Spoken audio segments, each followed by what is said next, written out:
Muy buenas noches, bienvenidos a 361 grados, la conversación con Luis Membreño. Muy feliz año, estamos comenzando este 2013, esperemos que sea un año mucho mejor que los anteriores y que podamos ver con más optimismo hacia el futuro. Hay diferentes retos que tenemos en el país y por supuesto en el mundo también. Y queríamos hablar de eso justamente este día. Se ha hablado bastante del precipicio fiscal o el abismo fiscal, como le llaman otras personas, en Estados Unidos, pero no terminamos de comprender qué es esto y qué impactos puede tener en El Salvador. Y por eso, pues, qué mejor que tener a tres buenos amigos, tres expertos sobre este tema que nos pueden ilustrar claramente sobre ello. Y Carlos Acevedo, muchas gracias por estar con nosotros este día. Muchas gracias, Luis, por la invitación. Siempre es un gusto estar aquí en 361 grados. Gracias. William Fleites, hace días que no te veíamos por aquí. Muchas gracias por estar con nosotros también. No, a la orden, Luis, y gracias por la invitación. Álvaro Trigueros, gracias también por estar con nosotros. Bueno, Carlos, si querés, comencemos un poco sobre este tema. A veces la gente no comprende qué es esto del abismo fiscal, que ha sido como un nombre puesto por la prensa, ¿verdad? Pero ¿en qué consiste y qué es lo que ha habido en estos días justamente para amanecer el 1 de enero?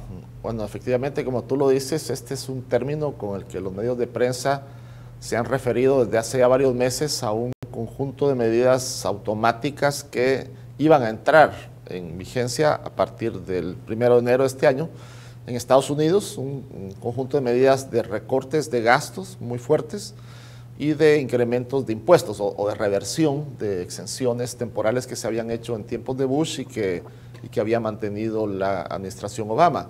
Entonces, si estas medidas hubieran entrado automáticamente en vigencia como se esperaba, según los analistas, hubieran representado un impacto tan fuerte que hubieran metido a Estados Unidos en otra recesión y por consiguiente nos hubieran llevado a nosotros de encuentro. Entonces, por eso las negociaciones a la carrera contra el reloj en el Congreso de Estados Unidos para tratar de tomar medidas que evitaran que el paquete entrara automáticamente en vigencia. Y las medidas que se han tomado ahora incluyen nada más medidas por el lado de incremento de impuestos, no tan fuertes como los que hubieran entrado en vigencia, si no se hubiera hecho esto. Y las medidas de recorte de gastos esas se han pospuesto hasta más o menos marzo y todavía es un tema que habría que decidir en el Congreso de Estados Unidos. Pero de momento la idea es que el paquete no ha entrado automáticamente y esto evitaría que, digamos, que el impacto sobre la economía de Estados Unidos sea tan fuerte como hubiera sido en el caso contrario. Esto fue lo que se había negociado en el 2011, ¿verdad? Y era para forzar a que al final de cuentas se tomaran decisiones en el sentido de reducir el déficit, ¿verdad? Sí, y además está relacionado con el tema del techo de la deuda. Estados Unidos tiene un techo de deuda que es establecido por el Congreso y media vez se tope ese techo, no se puede emitir más deuda. Entonces, efectivamente, como tú dices, 2011 hubo una negociación muy dura. Bueno, le costó a Estados Unidos el downgrade de su AAA por Standard & Poor's.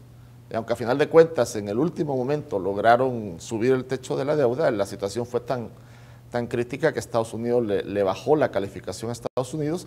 Moody's ahora igual ha amenazado de que si esto no se resuelve bien, también le va a bajar. Ahorita lo ha puesto en outlook negativo a Estados Unidos. Y efectivamente el 31 de diciembre se volvió a topar el techo de la deuda que se subió en la negociación anterior, que es de 16.4 trillones de dólares.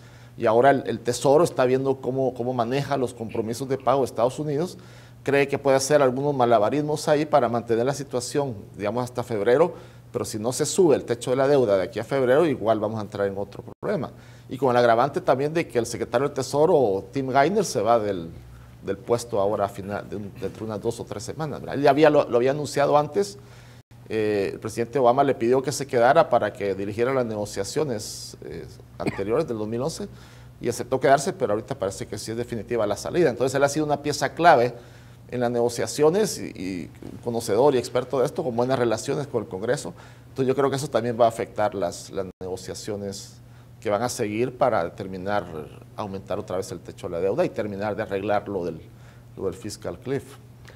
William, el tema de la deuda, el techo de la deuda es bien importante porque si no, no pueden financiar su funcionamiento del gobierno de Estados Unidos. Entonces, lo único que se ha hecho en cierta medida es postergar una decisión hasta febrero, ¿verdad? No es que se ha tomado ya decisiones que resuelven el problema del déficit fiscal de Estados Unidos, ¿no?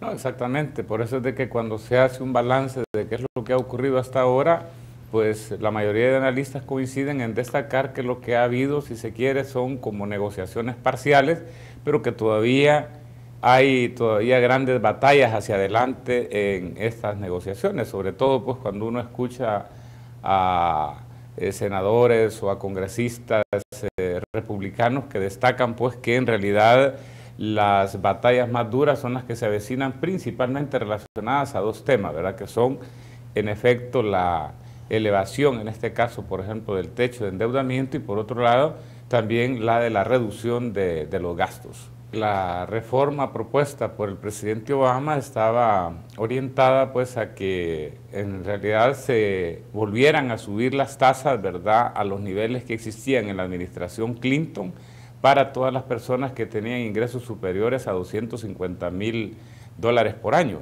Y finalmente lo que se negoció fue que los incrementos en los impuestos, ¿verdad?, solamente surtieran efecto para las personas que tenían ingresos anuales superiores a $400,000 y familias que tuvieran ingresos de $450,000 hacia adelante.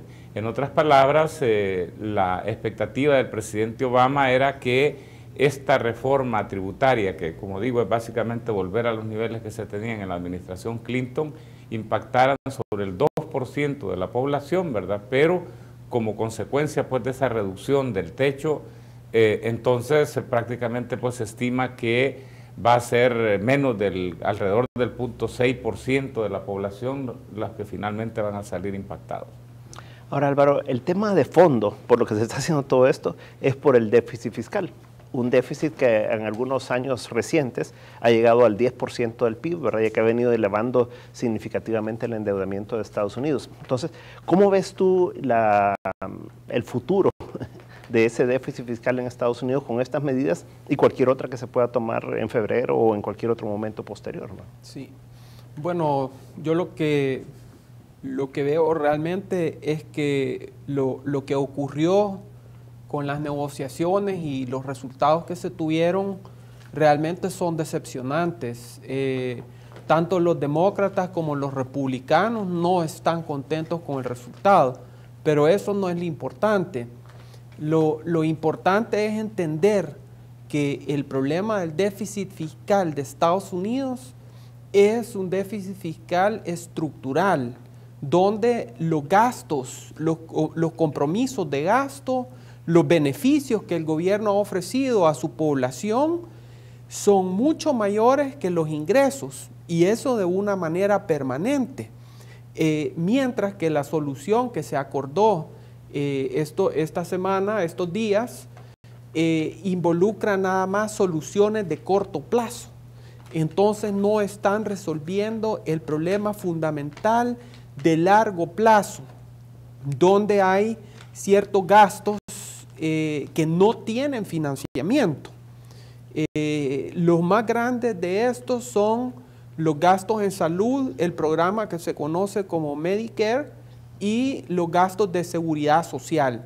Realmente el problema de la seguridad social en Estados Unidos y también en Europa, también en muchos países, en todo el mundo, requieren de reformas profundas y fundamentales. Son reformas estructurales, no son reformas de corto plazo.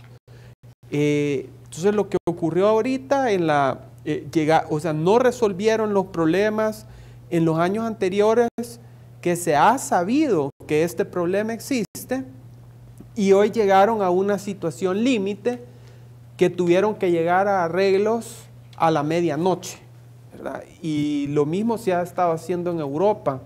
Entonces creo que es un fenómeno que está ocurriendo no solo en Estados Unidos, sino en todo el mundo, donde el sistema, tal como funciona la economía política, porque esos son temas de decisiones políticas, no está funcionando bien.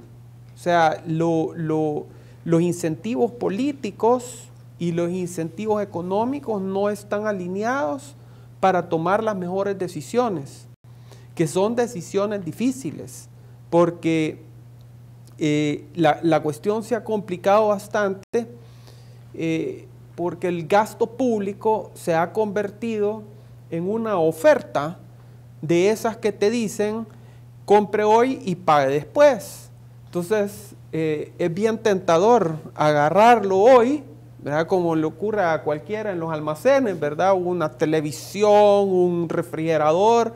Entonces es bien bonito que le digan ahora compre hoy y comience a pagar hasta dentro de un año. Entonces no es problema y me agarro la gran televisión y la refrigeradora y paso un año contento. Pero cuando me toca pagar la cuota dentro de un año mensual, de repente me doy cuenta que no me alcanza el dinero. Pues eso es lo que está ocurriendo en Estados Unidos, en Europa, aquí en El Salvador, y no queremos enfrentar ese problema. Bueno, vamos a unos comerciales, pero Carlos, a la vuelta, ¿por qué no vemos un poco más integralmente la situación de Estados Unidos? Vemos el crecimiento, vemos el desempleo, el déficit fiscal, y veamos cuáles son todas las medidas que ha tomado también la Reserva Federal y cómo engrana esto con la parte fiscal, ¿verdad? En un momento estamos de nuevo con 361 grados.